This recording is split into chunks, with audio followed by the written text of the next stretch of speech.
Are you feeling like useless life? Know this.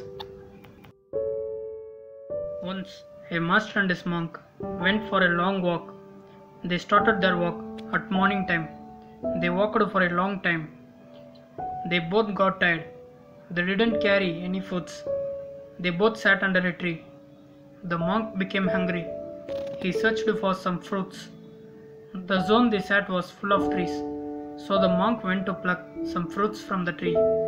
But unfortunately, there are no fruits in the trees. The master asked the student, "Is there any fruits here?" The monk replied, "No, there are no fruits in these trees."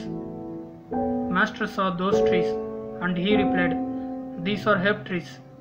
We don't have to expect fruits from these trees."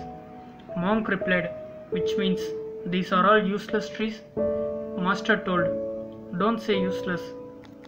It had some purpose." Monk told, "It is not giving fruits while we are in hungry, which means this is useless only." Master didn't give any reply and he left the conversation. After some time, a snake bit the monk's leg, and it is a poisonous snake. Master plucked some leaves from those herb trees and he cured the monk. Now Master told, "See, everything in life had different purpose. Nothing is useless in this world." The monk realized it